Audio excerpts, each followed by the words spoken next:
आज जो हम लोग पढ़ेंगे वो पढ़ेंगे spanning tree algorithm. Spanning tree algorithm. Spanning मतलब होता क्या है, जानते हो? स्पैनिंग मतलब क्या होता है? पूल समझते हो ना, पूल। स्पैनिंग का मतलब पूल ही होता है। अब जैसे कोई भी दो वर्टेक्स हो, तीन वर्टेक्स हो, चार वर्टेक्स हो, कम्युनिकेशन जब भी होगा तो मिनिमम दो वर्टेक्स होना चाहिए। वर्टेक्स मतलब नोड। वर्टेक्स जब ये बोले हैं हम तो समझो नोड बोल रहे हैं। नोड यानी कि वर्टेक्स, डाटा स्ट्रक्चर की लैंग्वेज में। और अगर नोड्स एक से ज्यादा नोड हो तो उसको हम वर्टिसेस बोलते हैं। CES vertices.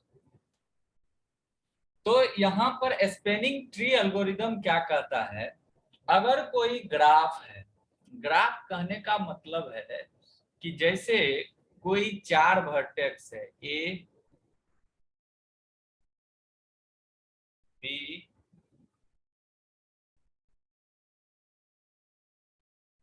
सी डी, ये अगर चार वर्टेक्स है तो चारों को कम्युनिकेशन करने के लिए कोई ना कोई लिंक चाहिए।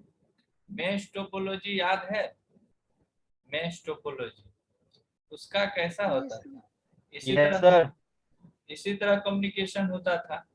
स्टार के तो ये हमारा क्या दिखाता है कि each vertex connected with another vertex with a single line, यानी कि सिंगल एज, यानी कि यूनिक एज के साथ किसी वर्टेक्स से किसी वर्टेक्स पे अगर तुम जाना चाहो उसके लिए एक यूनिक एज है। ये जो तुम देख रहे हो, ये साइड जो देख रहे हो, इसको हम बोलते हैं एज। एज मतलब किनारा। और ये जो है इसको क्या बोलते हैं? वर्टेक्स। ठीक है। तो इस एज और वर्टेक्स में तुम यहां पर तुम अगर देखो तो किसी वर्टेक्स से किसी नोड पर अगर तुम जाना चाहो तो उसके लिए एक यूनिक एज है। एक यूनिक एज है। ए से डी पर जाना चाहो यूनिक एज है, ए से सी पर जाना चाहो यूनिक एज है, ए से बी पर जाना चाहो तो यूनिक एज है। सो एंड सो किसी एज से अगर किसी एज पर जाना चाहो तो उसके लिए क्या है? यूनिक एज है। लेकिन स्पैनिंग ट्री क्या कहता है कि हमारा किसी नोड से यानी कि किसी भी वर्टेक्स से किसी वर्टेक्स पर जाने के लिए सिंगल वेज हो। सिंगल वेज हो यानी कि सब कनेक्टेड हो एक दूसरे से, कोई भी आइसोलेटेड नहीं होना चाहिए। आइसोलेटेड कहने का मतलब अलग थलग कोई नहीं होना चाहिए। कोई ऐसा नहीं होना चाहिए जो कि तुम्हारा कनेक्टेड ना हो किसी से, कोई सब सबसे कनेक्टेड हो। इस स्थिति में जो है, लेकिन यहाँ जो अब सी से बी पर जाने के लिए हमारे पास बहुत सारा वेज है। एक मिनट। तो यहाँ पर हम क्या देख रहे हैं कि हर एक नोड से हर एक नोड पर जाने के लिए, हर एक वर्टेक्स से हर एक वर्टेक्स पर जाने के लिए एक यूनिक एज है कि नहीं? किसी दूसरे एज, एक यूनिक एज भी है और एक दूसरा वे भी है। जैसे सी से बी पर जाना है तो सी ए बी जा सकते हैं कि नहीं जा सकते? सी डी, जा सकते हैं। सी डी बी जा सकते हैं। सी से डायरेक्ट बी जा सकते हैं। लेकिन यहाँ पर क्या है? तीन पाथ है एक जगह जाने के लिए। ये क्या है? वेस्टेज है, एज का वेस्टेज है। इसी चीज को दूर करने के लिए हमारा आया spanning tree algorithm. Spanning tree algorithm क्या कहता है कि ऑल वर्टेक्स आर कनेक्टेड।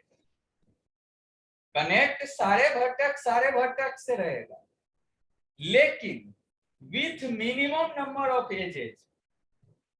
यानी कि जितना कम एज का नंबर हो सके, एज जितना कम उसमें यूज हो सके। तो इसको अगर हम लिखना चाहें तो इस तरह से लिख सकते हैं, all vertex will be connected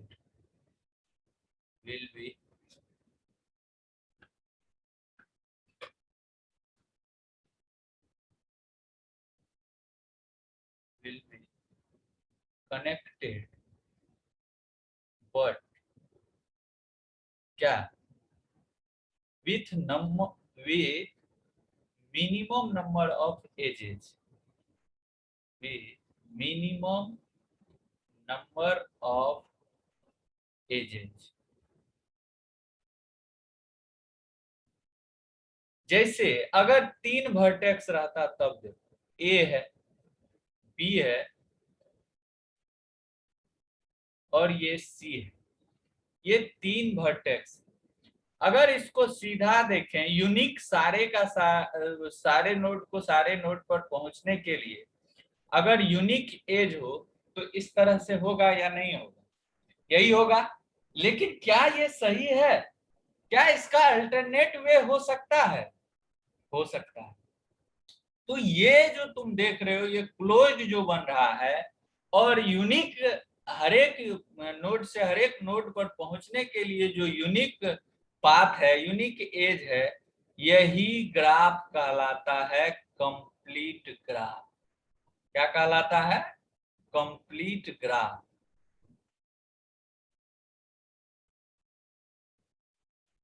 तो कंप्लीट ग्राफ का डिफिनेशन क्या लिख सकते हैं? Between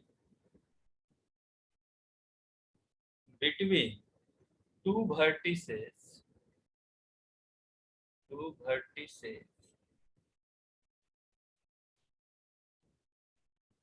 it must be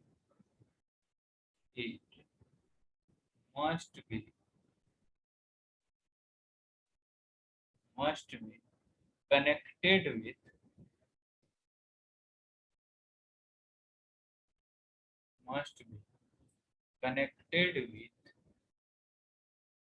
an unique edge,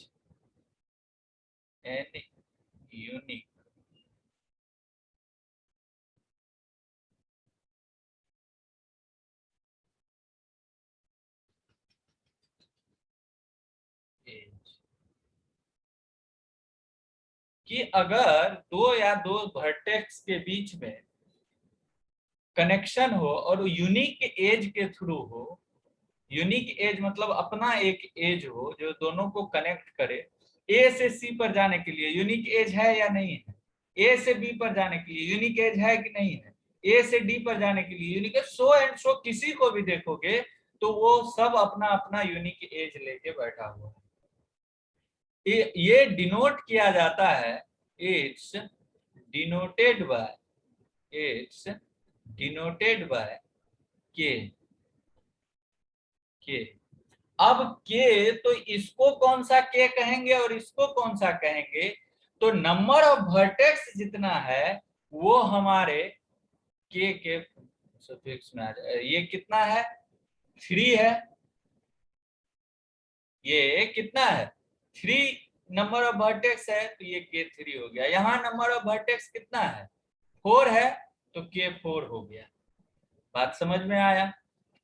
अब यहाँ पर अगर नंबर ऑफ वर्टेक्स ए हो जाए और नंबर ऑफ वर्टेक्स बी हो जाए, इस दोनों के बीच में अगर कनेक्शन होगा तो यहाँ ये कंफ्यूजन, ये चीज हमेशा रहता है कि ए से बी पर जाने के लिए और बी से ए पर जाने के लिए।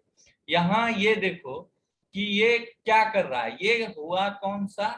K2। लेकिन K2 कब हुआ?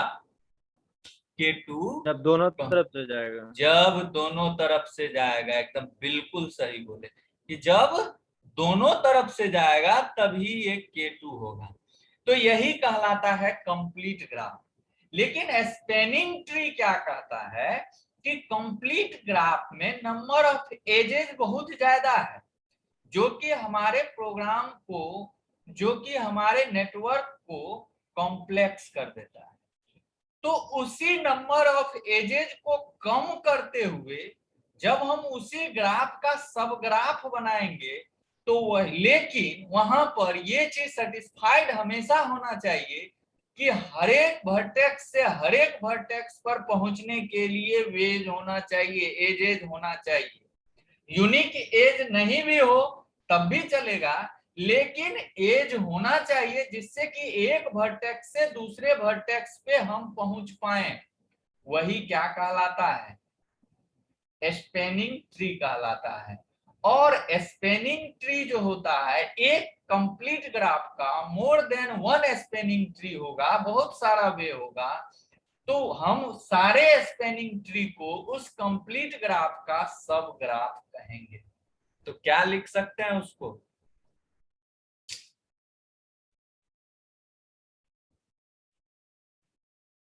स्पैनिंग ट्री, स्पैनिंग ट्री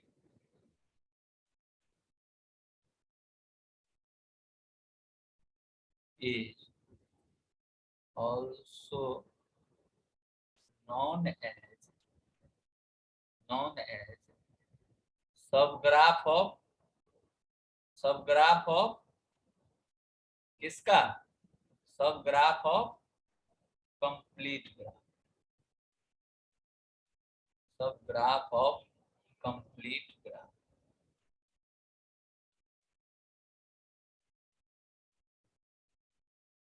अब हम एक चीज और देखेंगे कि आखिर स्पैनिंग ट्री बनता कैसे है। तो अगर ये मान के चलो 3 नोड वाला है, ए है, बी है और सी है, तो यहां पर तुम देखो कि इस तरह से अगर कनेक्टेड हो तो क्या ये हो सकता है स्पैनिंग ट्री? क्या ए से बी पर या बी से सब नोड, सब वर्टेक्स से सारा वर्टेक्स कनेक्टेड है या नहीं है? कनेक्टेड है या नहीं है? बिल्कुल कनेक्टेड है। कैसे नहीं कनेक्टेड है? कहां से कहां जाना चाह रहे हो? सी पर जाना चाह रहे हो, बी से सी पर, तो बी से ए होके सी पर नहीं चला जाएगा। सी से ए होकर के बी पर नहीं चला जाएगा, जाएगा। लेकिन यहाँ नंबर ऑफ एजेस क्या है? उसके रिस्पेक्ट में कम है, उसके रिस्पेक्ट में। हाँ, भले ही यूनिक एज नहीं है इसके पास, लेकिन एज है जिसके कारण ये यहाँ पर पहुंच सकता है। अब तुम कहोगे कि सर हम सिर्फ ए और बी को कनेक्ट कर दें तो सी के पास, तो सी जो है वो आइसोलेट हो जाएगा। जैसे यहाँ पर हम एग्जाम्पल के तौर पर पहले इसका कितना प्रोबेबिलिटी है वो देख लेते हैं। ए है, बी है और सी है। अब देखो, यहां से यहां, यहां से यहां पहुंचा जा सकता है कि नहीं पहुंचा जा सकता? फिर ए है, बी है और सी है। यहां से ए से सी और सी से बी। और कोई ऑप्शन है यहाँ पर जिस तरह से पहुंचा जा सके एक नोड से दूसरे नोड पर, लेकिन नंबर ऑफ एजेस मिनिमम हो? और तो कुछ नहीं दिख रहा। अब इससे अगर कम एज करते हैं तो यही ना होगा जी, ए बी और सी ये है, तो इससे कम करेंगे तो यही ना होगा। एक ही ना एज कर सकते हैं, किसी दो को कनेक्ट। तो यहाँ पर ये सी जो है वो आइसोलेट हो जाएगा, आइसोलेट हो जाएगा, यानी कि सी से किसी का भी कनेक्टिविटी नहीं रह जाएगा। तो ये हमारा रॉन्ग है, ये स्पैनिंग ट्री नहीं है, ये हमारा स्पैनिंग ट्री है। यानी कि सब, इसको हम लिख सकते हैं सब ग्राफ ऑफ, सब graph of complete graph. Complete graph जिस तरह से सब नोड से सब नोड पर पहुंच रहे हैं उसी तरह ये भी पहुंचना चाहिए। तो ये पहुंच रहे हैं लेकिन नंबर ऑफ एजेज कम है। ये सब का सब क्या कहलाता है? Spanning tree. क्या कहलाता है? स्पैनिंग ट्री उसका। अब जैसे देखो 4 वाला है, 4 नोड वाला है,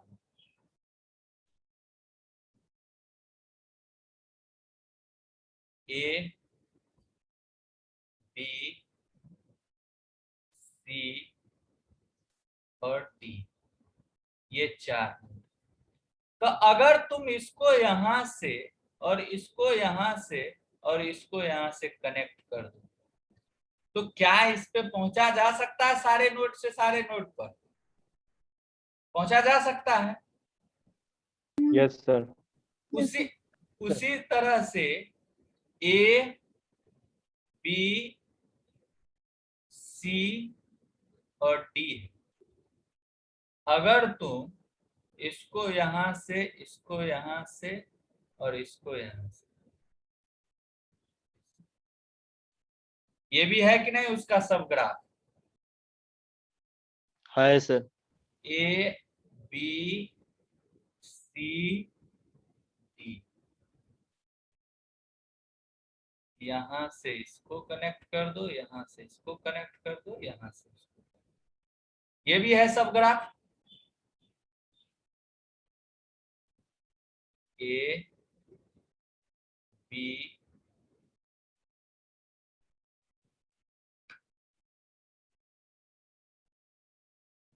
सी डी, यहां से इसको कनेक्ट कर दो, यहां से इसको कनेक्ट कर दो, ये तो एक ही मेथड से हुआ, तो एक मेथड पर चारों डायरेक्शन में गया एक नहीं गया, तो ये 4 पॉसिबिलिटी यहाँ पर ये बन गया। और पॉसिबिलिटी हो सकता है क्या? हो सकता है, बिल्कुल होगा। जैसे देखो, इसका ड्राइवर जो नहीं डाले,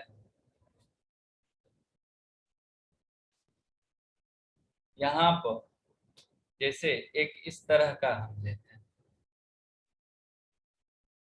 ए है, बी है, सी है और डी, ठीक है। ए से डी को कनेक्ट कर दो, ए से ही सी को कनेक्ट कर दो और ए से ही डी को कनेक्ट कर दो। तो यहां पर तुम क्या देखें कि सब से कनेक्टेड है, लेकिन सेंटर कौन सा बना हुआ है? ए सेंटर बना हुआ। इसी तरह से बी भी सेंटर बन सकता है, इसी तरह से सी भी सेंटर बन सकता है और इसी तरह से डी भी सेंटर बन सकता है। तो इस टाइप का भी कितना होगा? 4 होगा कि नहीं 4 होगा? गो। फिर देखो, yes sir. A B C, A B C D. अब इसमें देखो, ये भी एक कनेक्टिविटी,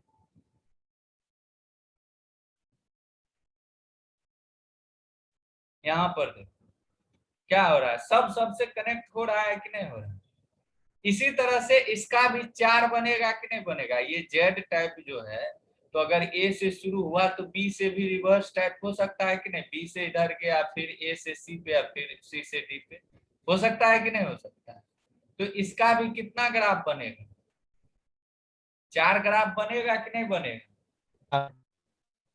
अब देखो, yes sir. A B C D, अगर हम ए से बी को कनेक्ट कर दें और बी से सी को कनेक्ट कर दें और सी ए से डी को कनेक्ट कर दें, तो ये देखो, ये भी 4 इस टाइप का बनेगा कि नहीं? जैसे ए बी के बीच कोऑर्डिनेट किए, उसी तरह बी डी के बीच करेंगे, उसी तरह सी डी के बीच में करेंगे, फिर ए सी के बीच में, तो 4 गो इस टाइप का भी बनेगा कि नहीं बनेगा? बनेगा जी? कोई कंफ्यूजन है क्या इसमें? No sir, no sir. तो एक चीज जो है कॉमन है यहाँ पर, देखो इसका तीनों सब ग्राफ जो बना उसमें नंबर ऑफ एजेस कितना है? नंबर ऑफ एजेस कितना है? 2। 2 सर। यहाँ number of edges, number of vertex कितना है? 3। Number of vertex equal to 3।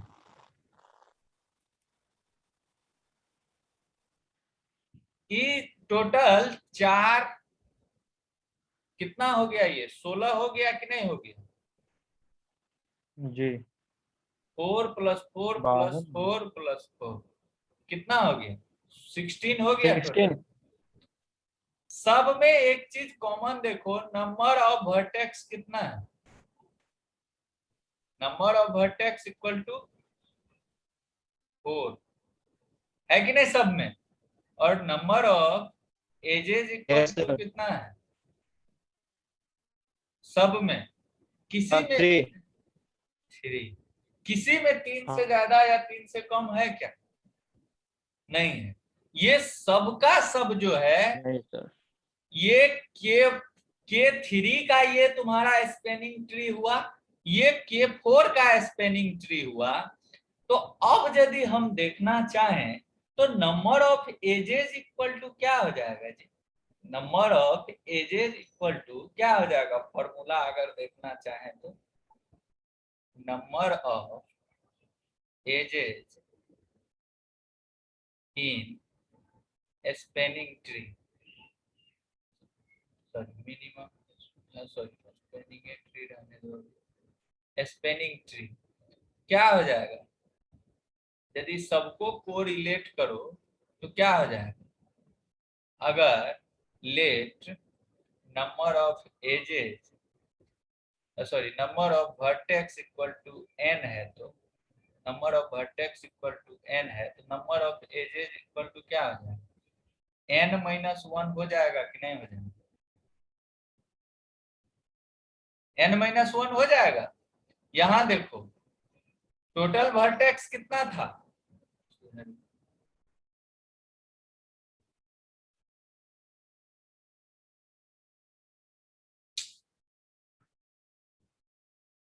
Total vertex कितना है इसमें? टोटल वर्टेक्स कितना है इसमें K3 में? K3 में कितना नंबर ऑफ वर्टेक्स है? 3। तो नंबर ऑफ एजेस क्या हुआ? 2 2। तो N अगर number of edges, number of vertex n हुआ तो नंबर ऑफ वर्टेक्स एजेस क्या हो गया? n-1 हुआ कि नहीं? -1। यहाँ पर नंबर ऑफ वर्टेक्स कितना है K4 में? Number of vertex 4 sir. 4 है, और नंबर ऑफ एजेस 3। 3। N-1 तो इसका क्या हो जाएगा? नंबर ऑफ एजेस n-1, यानी कि n-1 उस n-1 पे भी एप्लीकेबल है और n-1 इस पे भी एप्लीकेबल है। तो ये चीज तो समझ में आ गया कि स्पेनिंग ट्री में हमारा नंबर ऑफ एजेस कितना होगा। ये चीज आया समझ में जी? Yes sir.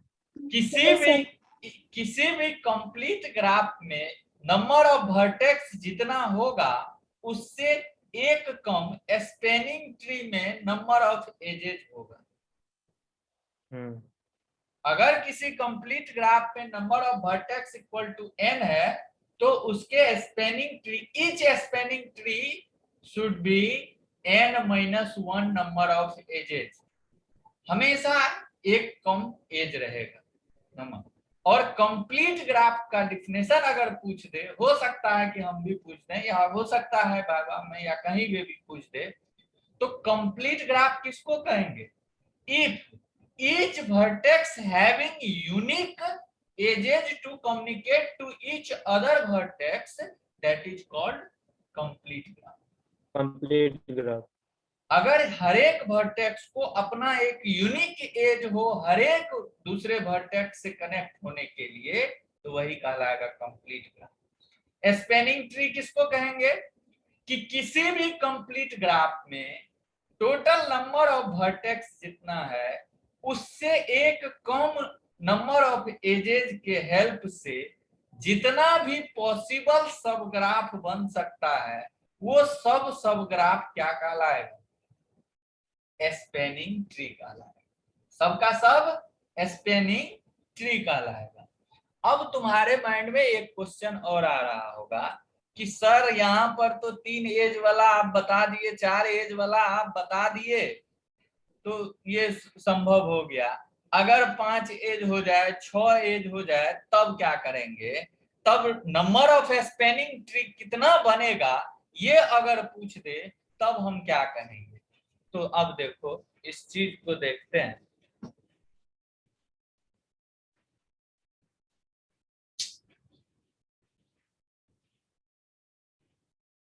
total number of spanning tree equal to क्या हो जाए, एक फॉर्मूला दे रहे हैं कि n to the power n minus 2 where n क्या है, n क्या है, vertex नंबर ऑफ vertex.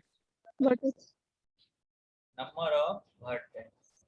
अब देखो तो इस फॉर्मूला पे बैठा करके क्या संभव है, ये फुलफिल कर रहा है क्या? अगर K3 है तो n इक्वल टू क्या हो गया, n इक्वल टू क्या हो गया 3, तो नंबर ऑफ स्पेनिंग ट्री क्या होना चाहिए, नंबर ऑफ स्पेनिंग ट्री क्या होना चाहिए 3 to the power 3 minus 2 3 minus 2. 3 minus 2, तो 3 टू द पावर 1 यानी कि 3। ये फुलफिल कर रहा है इसको कि नहीं कर रहा है? 3 गो बना है, टोटल बना है जी। Yes sir. Yes sir. अब अगर K4 के लिए निकालना कहे, K4 के लिए, तो यहाँ n इक्वल टू क्या हो गया 4 हो गया। तो अगर नंबर ऑफ स्पेनिंग ट्री निकाले, हम स्पेनिंग ट्री निकाले तो क्या फॉर्मूला है, n to the power n minus 2, तो 4 to the power 4 minus 2 K4 है तो 4 टू द पावर क्या हो गया 2 हो गया 16। देखो तो ये फुलफिल कर रहा है। तो ये तो तुम्हारा 3 और 16 तक लिमिट था, तो हम बता दिए। अगर क्वेश्चन में पूछ दे कि अगर K5 है तो नंबर ऑफ स्पेनिंग ट्री क्या हो, तो क्या हो जाएगा, क्या हो जाएगा? K5 है तो 25 5 टू द पावर 5 माइनस 2 25 25 होगा कि 125 होगा? 125 125. 125। तो यही है स्पेनिंग ट्री। बात समझ में आया क्या? Yes sir. कि किसी भी कंप्लीट ग्राफ, अब कंप्लीट ग्राफ लॉजिक है तो कंप्लीट ग्राफ क्या चीज है, तो अगर कोई भी ग्राफ, कोई भी ट्री एक वर्टेक्स, हर एक वर्टेक्स से यूनिक एज के साथ कनेक्टेड हो तो वही ग्राफ क्या कहलाता है, कंप्लीट ग्राफ कहलाता है। अब हम स्पेनिंग ट्री की बात कर रहे हैं कि अगर किसी कंप्लीट ग्राफ का टोटल नंबर ऑफ वर्टेक्स जितना है, उसमें हर एक वर्टेक्स पर पहुंचने के लिए मिनिमम एज का यूज करते हुए जो उसका सब ग्राफ बनेगा वही क्या कहलाएगा, स्पेनिंग ट्री कहलाएगा। मिनिमम एजेज कहने का मतलब कि number of vertex minus 1 edge होना चाहिए। अगर इसमें से एक एज और हटा देते हैं तो कोई ना कोई आइसोलेट कर जाएगा, कोई ना कोई वर्टेक्स आइसोलेशन में चला जाएगा कि नहीं चला जाएगा? जाएगा सर। अगर कहीं पर एक एज ऐड कर देते हैं तो कहीं ना कहीं ब्लॉक बन जाएगा, लूप का रूप ले लेगा। तुम कहीं पर एक एज और बढ़ा के देखो, कहीं ना कहीं लूप पकड़ लेगा। तो हमारा स्पेनिंग ट्री में लूप नहीं होना चाहिए। ये हमेशा लूप समझते हो ना, एक सर्कल टाइप का कि घूम ही रहा अंदर में। इसी में अगर एक एज किसी में भी बढ़ा देते हो तो कहाँ बढ़ाओगे, बहुत से बहुत करोगे तो यहाँ बढ़ाओगे, यहाँ बढ़ाओगे ना जी। बी से सी को कनेक्ट अगर करते हो, देख रहे हो हम जो नोट कर रहे हैं? Yes sir. इसको अगर कनेक्ट कर दें तो ये लूप बन गया कि नहीं बन गया? तो हमारे स्पेनिंग ट्री में लूप नहीं होना चाहिए, नहीं बनता। ठीक है? आया बात समझ में? स्पेनिंग ट्री किसको कहते हैं, स्पेनिंग ट्री किसको कहते हैं? समझ में आया बात? Yes sir. ठीक।